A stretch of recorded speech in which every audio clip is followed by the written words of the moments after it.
Hello everyone, welcome to Impact Academy YouTube channel. आज हम start करने वाले हैं हमारा चैप्टर सेकंड, जो कि रहेगा क्लास 11th का। नाम आप लोगों को यहाँ पे दिख रहा होगा, motion in straight line, that is the first chapter of the unit second. ठीक है, तो आज ये हम स्टार्ट करेंगे। आज जो हमारी क्लास रहेगी बेसिकली उसमें जो है क्वांटिटीज़ के बारे में हम डिस्टिंग्विश करेंगे कि क्वांटिटीज़ हमारे पास दो टाइप की होती हैं। दो कैटेगरी में हम उसको कैटेगराइज करते हैं, एक स्केलर होती है हमारे पास, एक वेक्टर होती है। तो कौन सी क्वांटिटी किस कैटेगरी में आती है, आज की क्लास में हम ये करने वाले। ठीक है, तो चलिए क्लास स्टार्ट करते हैं। क्लास स्टार्ट करने से पहले मैं आप लोगों को इंट्रो दे देती हूँ कि हमारे पास जो है क्वांटिटीज होती कितने टाइप की हैं और वो किस तरीके से जो है यहाँ पे हम कैटेगराइज करते हैं। देखिए, अगर हम यहाँ पे फिजिकल क्वांटिटी की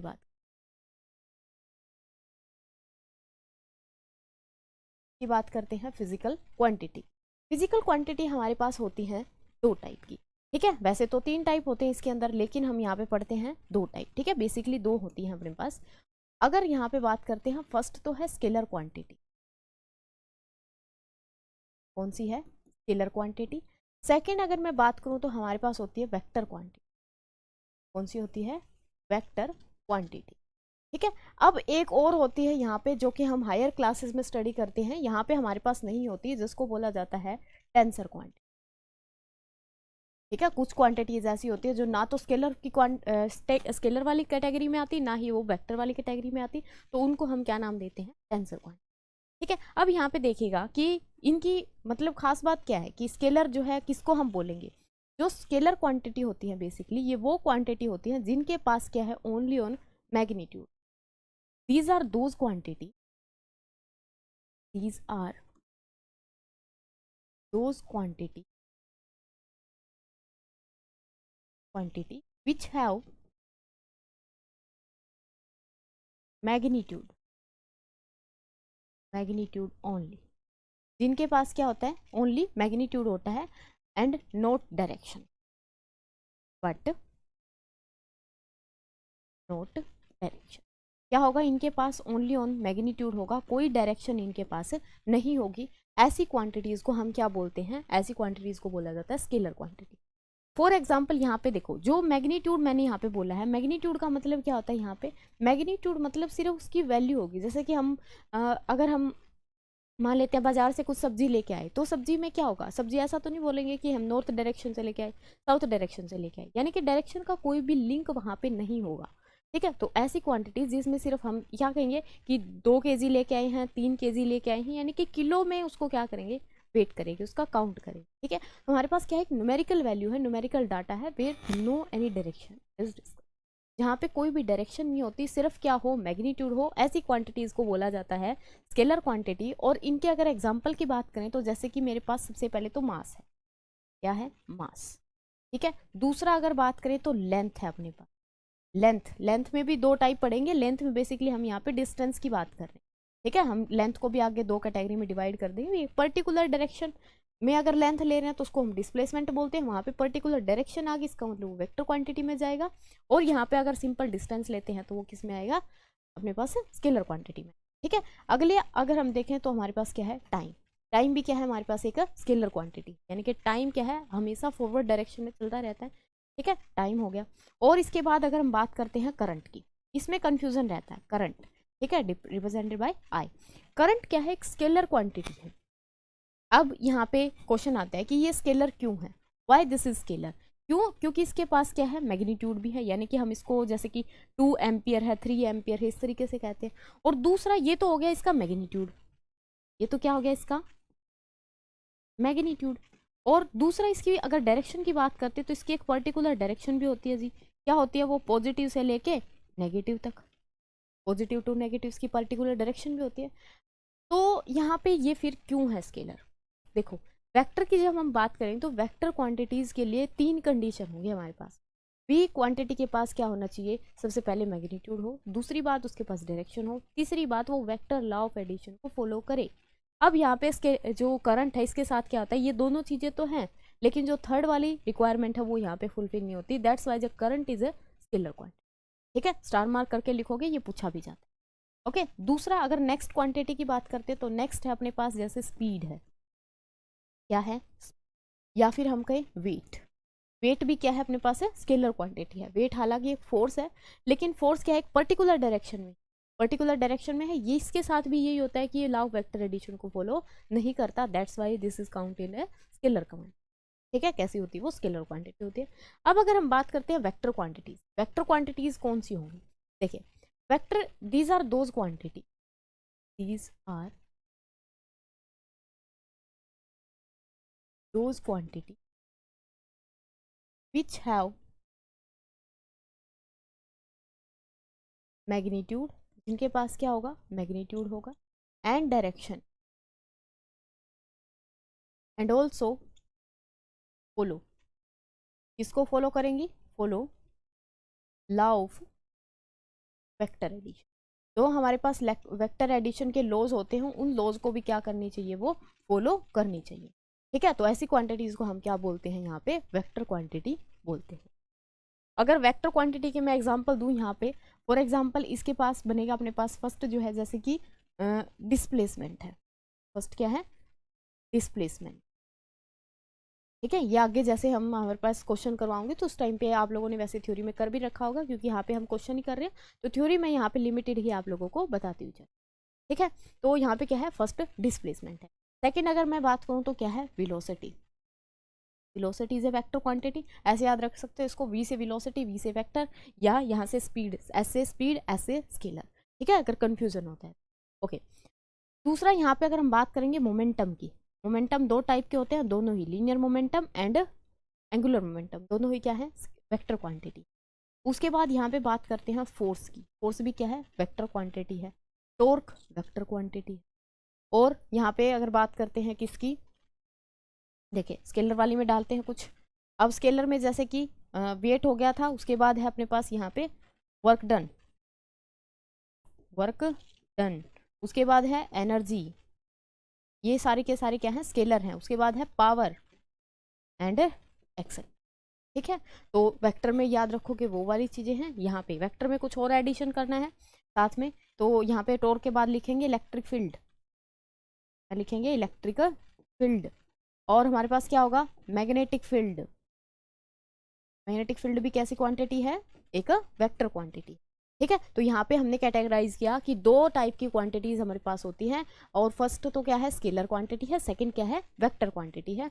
दोनों को हम किस हिसाब से डिफरेंशिएट करते हैं, अकॉर्डिंग टू डेफिनेशन। किस क्वांटिटी के पास सिर्फ अगर मैग्नीट्यूड है तो उसको हम स्केलर बोलते हैं, और किसी के पास अगर मैग्नीट्यूड भी है, डायरेक्शन भी है पर्टिकुलर, तो उसको हम क्या बोलते हैं, यहाँ पे वेक्टर बोलते हैं।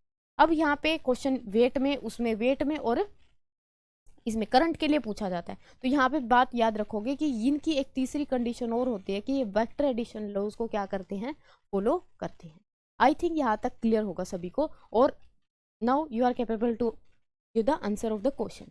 ठीक है, चलिए तो क्वेश्चन फर्स्ट है हमारे पास, क्या इनमें से आप लोगों ने बताना है which of the following is a scalar quantity, इनमें से कौन सी स्केलर क्वांटिटी है वो आप लोगों ने बताना है।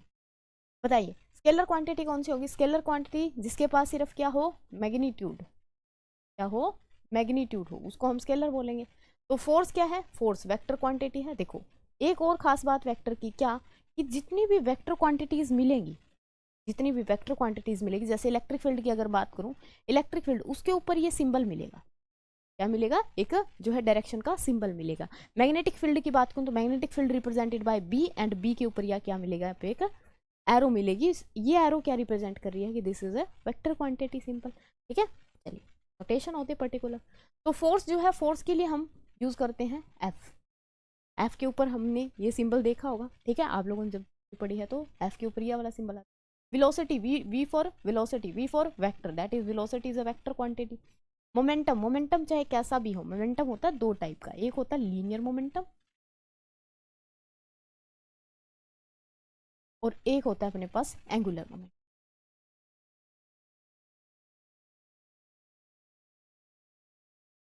कौन से होंगे, linear momentum and angular momentum. ठीक है, जैसे कि लास्ट जो चैप्टर था वहां पे हमने यूनिट एंड डायमेंशंस की बात की थी, भी कोई भी फिजिकल क्वांटिटी होगी उसकी यूनिट क्या होगी और उसका डायमेंशन क्या होगा, इस चीज के बारे में डिस्कस किया था हमने। ठीक है, तो साथ में उस चैप्टर को भी लिंक करते हुए चलोगे, अगर कुछ डायमेंशन फॉर्मूले या फिर कुछ फॉर्मूला अगर वहां पे छूट गया है तो यहाँ पे वो कवर हो जाएगा, ठीक है। जैसे लीनियर मोमेंटम की अगर बात करूँ तो this is a momentum possessed by a body when body move in a linear motion, ठीक है, यानी कि P is equal to M V. यहाँ पे ये होता है इसका formula, P is equal to M V, और P क्या है, लीनियर मोमेंटम, एंड P के ऊपर आप लोगों ने एरो दिख रही होगी, तो इसका मतलब दिस इज है क्लियर। अगर एंगुलर मोमेंटम की बात करते हैं तो एंगुलर मोमेंटम ये वो बॉडी पोजेस करेगी जो सर्कुलर मोशन में देखिए रोटेट कर रही है, तो इसको बोला जाता है एल। एल होता है हमारे पास एम वी आर की, इसके इक्वल होता है एम वी आर की। यहाँ पे इस तरीके से इसको लिखा जाता है, ये वेक्टर क्वांटिटी होती है, वेक्टर की प्रोडक्ट अलग अलग तरीके से होती है, जैसे कि एम ये होता है वी क्रॉस, ठीक है, तो यहाँ से ये भी क्या होता है अपने पास एक वेक्टर क्वांटिटी होता है।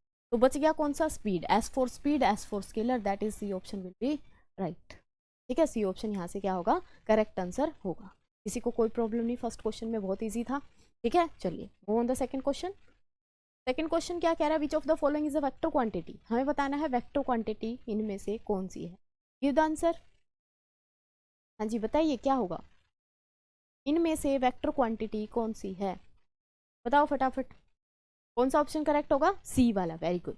कौन सा होगा, सी, यानी कि डिस्प्लेसमेंट क्या है हमारे पास एक वेक्टर क्वांटिटी है। कैसे है देखो, टाइम क्या है, टाइम की कोई पर्टिकुलर डायरेक्शन, वैसे डायरेक्शन होती है टाइम है ना, जैसे कि अगर मैग्नीट्यूड की बात करें तो मैग्नीट्यूड क्या होगा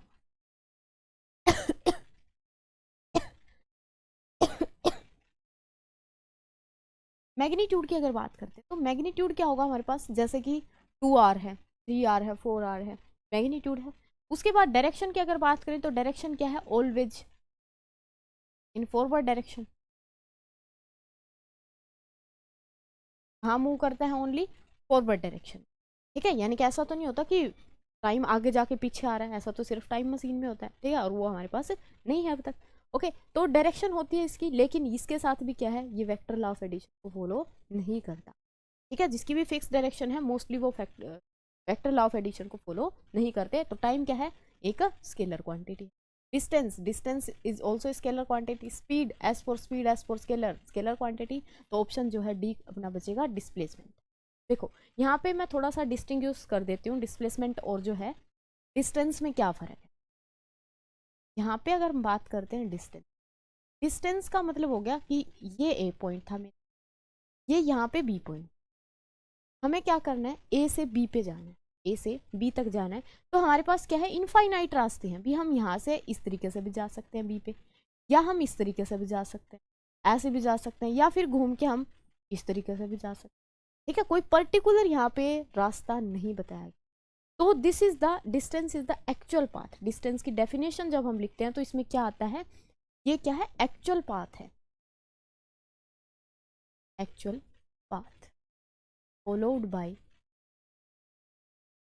ऑब्जेक्ट। ऑब्जेक्ट जो एक्चुअल पाथ ट्रेवल करके जाता है ना, उसको क्या बोला जाता है, डिस्टेंस बोला। जैसे कि यहाँ से गया तो इसका ये वाला डिस्टेंस होगा, यहाँ से गया तो ये वाला डिस्टेंस, तो एक्चुअल में उसने जो पाथ ट्रेवल किया है उसको क्या बोला जाता है, डिस्टेंस बोला, ठीक है। और यही पाथ अगर मैं यहाँ पे फिक्स कर दूं कि उसको जाना ही सिर्फ इस रास्ते से, ठीक है, ये यहाँ पे मतलब अलग दिखाने के लिए है, इस तरीके से बिल्कुल स्ट्रेट जाए, बिल्कुल स्ट्रेट जाए, तो उसको क्या बोला जाता है, डिस्प्लेस। उस डिस्टेंस को, उस मिनिमम डिस्टेंस को क्या बोला जाता है, डिस्प्लेसमेंट बोला जाता है। तो डिस्प्लेसमेंट की अगर बात करते हैं तो डिस्प्लेसमेंट की खास बात क्या है, प्रॉब्लम है डिस्प्लेसमेंट। डिस्प्लेसमेंट की खास बात है कि ये पॉजिटिव भी हो सकता है, नेगेटिव भी हो सकता है, और जीरो भी हो सकता है। लेकिन अगर डिस्टेंस की बात करें तो दिस इज ऑलवेज पॉजिटिव, ये क्या होगा, हमेशा पॉजिटिव होगा, ये बात भी यहाँ से ध्यान रखो, ठीक है। चलिए तो क्वेश्चन क्लियर है यहाँ से क्या, कि ऑप्शन सी जो है, यानी कि displacement this is a vector quantity and rather than it are scalar quantity. Clear. Next question, question number 3 क्या कह रहा है, which of the following is a vector quantity. आज हमारी जो क्लास है बेसिकली हमें यही डिस्टिंग्विश करना कि वेक्टर कौन सा है, स्केलर कौन। तो बताओ यहाँ से वेक्टर क्वांटिटी कौन सी है। वेक्टर की अगर बात करें तो time this is a scalar, momentum this is a vector quantity, this is a vector quantity, ये हमारे पास लिनियर मोमेंटम, ये है एंगुलर मोमेंटम, लास्ट पेज पे ही हमने डिस्कस किया। वॉल्यूम, वॉल्यूम क्या है,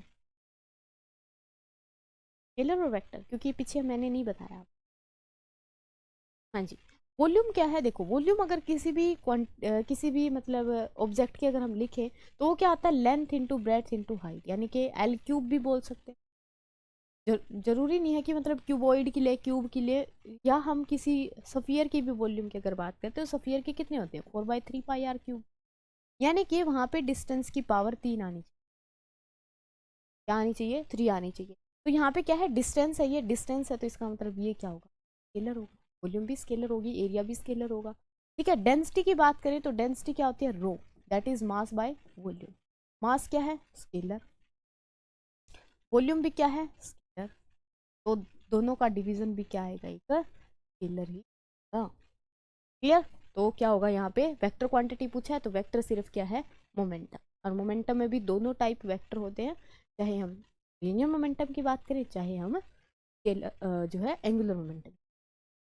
क्लियर है सभी को यहाँ तक, ठीक है। Move on the next question. Question number 4 क्या कह रहा है, which of the following is a scalar quantity, इनमें से कौन सा स्केलर क्वांटिटी है।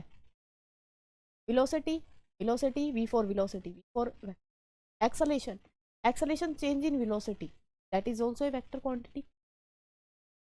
ओके, फोर्स, ये भी क्या है, वेक्टर क्वांटिटी है, तो बच गया कौन, distance, distance is a scalar quantity.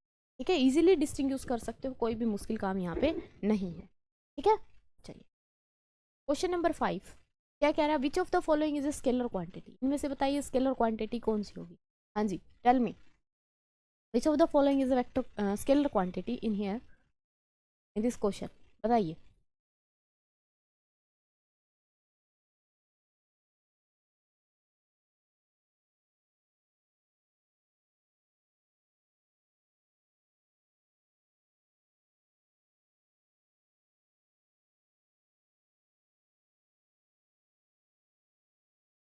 Yes, कौन सी होगी, देखो स्टार्टिंग में अपने पास क्या है, इलेक्ट्रिक फील्ड, इलेक्ट्रिक पोटेंशियल, क्या है, इलेक्ट्रिक पोटेंशियल। इलेक्ट्रिक पोटेंशियल की अगर बात करें तो ये क्वांटिटी आप लोगों के दिमाग में होगी, तभी आप ये बता सकते हैं। इलेक्ट्रिक पोटेंशियल की अगर बात करें, potential is represented by V. ये क्या होता है, वर्क डन पर यूनिट, यानी कि एक चार्ज को किसी पॉइंट से किसी अननोन पॉइंट से, यानी कि इन्फिनिटी से किसी पर्टिकुलर पॉइंट पे लेके आने के लिए हमने जितना वर्क डन किया है उसको हम पोटेंशियल। ठीक है, अब हालांकि हो सकता है कि आपको मतलब फ्यूचर में ये डेफिनेशन ना याद रहे, तो हम कैसे याद रखेंगे, पोटेंशियल का मतलब क्या है, जैसे कि हम बैटरी बनाते हैं, हमारे पास बैटरी देखी होगी आप लोगों ने, जो ये वाली बैटरी। ठीक है, इसमें क्या है, एक एनोड होता है, एक अपने पास कैथोड होता है, इस तरीके से, ये भी क्लियर है। ठीक है, अच्छा जी, अब यहाँ पे क्या मतलब बनती कैसे है ये, हम सबसे पहले मान लेते हैं मतलब समझने के लिए। ठीक है, एक इलेक्ट्रॉन यहाँ पे हम रखते हैं, यहाँ पे सबसे पहले क्या करा हमने, एक इलेक्ट्रॉन को यहाँ पे रखा। अब इस इलेक्ट्रॉन को जब हमने यहाँ पे रखा, कुछ ना कुछ मैकेनिकल वर्क डन किया, कुछ ना कुछ क्या किया, मैकेनिकल वर्क डन किया, आइदर वो हम हैंड बाय हैंड कर रहे हैं या फिर किसी मशीन से कर रहे हैं। ठीक है, कुछ ना कुछ वर्क डन हो रहा है। यहाँ पे जब ये हमने रखा तो कोई भी रिपल्सिव फोर्स एक्ट नहीं कर रही। फिर हम दूसरे वाला इलेक्ट्रॉन लेके आए, एक पर्टिकुलर पहले रख दिया था, एक दूसरा लेके आए। अब क्या होगा, जब हम इस दूसरे वाले को रखेंगे, ये वाला इलेक्ट्रॉन उसको क्या करेगा, रिपेल करेगा। तो बताओ यहाँ पे मेरे को ज्यादा एनर्जी उसको रखने के लिए, यानी कि ज्यादा वर्क डन करना पड़ेगा या कम वर्क डन करना, ज्यादा करेंगे या कम करेंगे, ज्यादा वर्क डन करना पड़ेगा as compare to the first condition. क्या होगा, ज्यादा हम एनर्जी यहाँ पे यूज करेंगे। मान लेते हैं हमने दूसरा इलेक्ट्रॉन भी यहाँ पे वर्क कर दिया, फिर हम क्या करेंगे, थर्ड वाले इलेक्ट्रॉन को लेके आएंगे, उसको रखने के लिए और ज्यादा, यानी कि वर्क डन क्या होता जा रहा है, इंक्रीज होता है। हम जो काम कर रहे हैं, हम जो एनर्जी लगा रहे हैं उसको पुट करने के लिए, वो क्या होती जा रही है, बढ़ती जा रही है। ये जो एनर्जी, यानी कि यहाँ पे जो मैकेनिकल वर्क डन हो रहा है, क्या हो रहा है, मैकेनिकल वर्क डन जो हो रहा है, ये वर्क डन किस में कन्वर्ट हो जाता है, इसकी इलेक्ट्रिक पोटेंशियल एनर्जी में कन्वर्ट हो जाता है। और पोटेंशियल किसको बोला जाता है, ये जो हम काम कर रहे हैं एक चार्ज पार्टिकल को यहाँ रखने की, वो पोटेंशियल बोला। ठीक है, तो अब आप आगे से नहीं भूलोगे। तो वर्क डन क्या है मेरे पास, स्केलर क्वांटिटी है, स्केलर है वर्क डन, पढ़ के आए थे। दूसरा ये भी क्या है, स्केलर है, चार्ज भी कैसा है, स्केलर। तो division of both the scalar will also be a scalar, क्या आएगा, एक स्केलर ही आएगा। स्केलर क्वांटिटी पूछा था तो ऑप्शन ए जो है यहाँ पे क्या होगा, करेक्ट रहेगा। डिस्प्लेसमेंट क्या होता है, ये वेक्टर। फोर्स भी क्या है, वेक्टर है। मैग्नेटिक इंटेंसिटी, यानी कि मैग्नेटिक फील्ड की ही बात कर रही है, ये भी क्या होती है, एक वेक्टर क्वांटिटी होती है। क्लियर है सभी को, ठीक है। चलिए क्वेश्चन नंबर 6, क्वेश्चन नंबर 6 क्या कह रहा है, which of the following is a vector quantity, इनमें से कौन सी एक वेक्टर क्वांटिटी है बताइए। पावर, पावर क्या है, स्केलर। क्यों, क्योंकि पावर का मतलब क्या होता है, work done per unit, work done is a scalar and time is a scalar, that's why power is a scalar. Density, density is mass by volume, both are scalar, then division of scalar is also scalar. Temperature, ये भी क्या होता है, scalar quantity होता है, ठीक है। अब जैसे क्वेश्चन आप लोग कर रहे हो तो ये साइड में डिफरेंशिएट करते हुए चलो कि वेक्टर क्वांटिटीज कौन कौन सी हैं एक लाइन में, और स्केलर क्वांटिटीज कौन कौन सी, ठीक है। तो एंगुलर मोमेंटम यहाँ पे बचा, एंगुलर मोमेंटम क्या है, वेक्टर क्वांटिटी है। Angular momentum is represented by L and that L is equal to M V group, ये बराबर होता है ये एल एम वी ग्रो से आर, या एम वी आर जो है हम इसको, क्लियर। चलिए क्वेश्चन नंबर 7, क्वेश्चन नंबर 7 कह रहा है when A object undergo acceleration, जब एक ऑब्जेक्ट एक्सेलेरेशन करता है यानी कि एक्सेलेरेशन के अंडर को होता है, तो उस केस में क्या होता है कि इसकी वेलोसिटी जो है वो ऑलवेज चेंज होनी चाहिए, या फिर फोर्स हमेशा एक्ट करनी चाहिए, या फिर it's momentum remains constant, momentum क्या रहे, कांस्टेंट, या इसकी स्पीड जो है वो इंक्रीज। देखो बात कर रहे हैं किसकी, एक्सेलेरेशन, किसकी बात कर रहे हैं, एक्सेलेरेशन की। एक्सेलेरेशन की डेफिनेशन क्या होती है, rate of change of velocity with respect, speed का कोई रोल ही नहीं आया, यानी कि ऑप्शन डी तो कैसे ही हो सकता है, ठीक है। दूसरा ये कह रहा है कि मोमेंटम रिमेन्स कांस्टेंट, मोमेंटम का लिंक बनाते हैं किसके साथ, एक्सेलेरेशन। न्यूटन सेकंड लॉ क्या कहता है कि एफ जो आएगा ना मेरे डायरेक्टली प्रोपोर्शनल आएगा D P by D T के, प्रोपोर्शनैलिटी कांस्टेंट यहाँ पे 1 आता है, दैट्स वाई जो एक्सप्रेशन है ये इस तरीके से बन जाता है कुछ, D P by D is equal to force. अगर यहाँ से p क्या है, constant, if p is constant, p क्या हो गया, कांस्टेंट हो गया। हमें एक बात पता है क्या, कि कांस्टेंट का डेरिवेटिव ऑलवेज इज जीरो, कैसा आएगा, जीरो आएगा। इसका मतलब f जो है वो जीरो होगा, क्यों, क्योंकि D P by D T क्या आ गया है अपना, क्लियर है। अब यहाँ पे f किसके बराबर होता है, m a के बराबर होता है, इसका मतलब m a equal to zero है according to Newton second. Mass किसी भी ऑब्जेक्ट का जीरो हो नहीं सकता, तो इसका मतलब उसका एक्सेलरेशन ही जीरो हुआ। अगर दो चीज की प्रोडक्ट जीरो है, इसका मतलब एक तो जीरो है ना उनमें से, दोनों से, ठीक है। तो यहाँ पे एक्सेलरेशन क्या आ गया, जीरो आ गया, एक्सेलरेशन क्या हो गया, जीरो, ठीक है। दैट्स वाई यहाँ पे ये कंडीशन भी नहीं बनेगी। फोर्स एक्ट ऑन इट, उसके ऊपर फोर्स हमेशा एक्ट करनी चाहिए। अब देखो फोर्स एक्ट कर रही है, अगर वहां पे वेलोसिटी चेंज ही नहीं कर रही, कांस्टेंट यूनिफॉर्म फोर्स हम अप्लाई करते जा रहे हैं, कोई यूनिफॉर्म स्पीड मतलब उसकी जो वेलोसिटी है वो यूनिफॉर्म है, चेंज नहीं हो रही, टाइम के साथ चेंज नहीं हो रही, इस तरीके से है, फोर्स तो लग रही है, डिस्प्लेसमेंट हो रहा है, ठीक है, लेकिन यहाँ पे कोई भी वेलोसिटी के अंदर चेंज नहीं आ रहा, तो इसका मतलब फोर्स एक्ट करेगी हमेशा। तो जरूरी नहीं है बॉडी क्या करे, एक्सेलरेट करे, बॉडी तभी एक्सेलरेट करेगी जब उसकी वेलोसिटी क्या करेगी, चेंज करेगी। अब यहाँ पे मेरी तरफ से क्वेश्चन आप लोगों के लिए, क्या ये मेरे पास एक बॉडी है सर्कुलर मोशन में यूनिफॉर्मली मूव कर रही है, यानी कि यूनिफॉर्म वेलोसिटी के साथ यहाँ पे क्या कर रही है, मूव कर रही है। तो बताओ यहाँ पे जो एक्सेलरेशन आएगा वो इक्वल टू जीरो होगा, या फिर जो एक्सेलरेशन आएगा वो not equal to. Condition A is follows और बी इज फॉलो, बताइए। एक सर्कुलर मोशन में एक ऑब्जेक्ट जो है क्या कर रहा है, रिवॉल्व कर रहा है, या इस तरीके से नहीं समझ आता तो ऐसे मानो कि एक अपने पास न्यूक्लियस है, न्यूक्लियस के अराउंड इलेक्ट्रॉन्स रोटेट करते हैं, पता है इस बात का सभी को, ठीक है।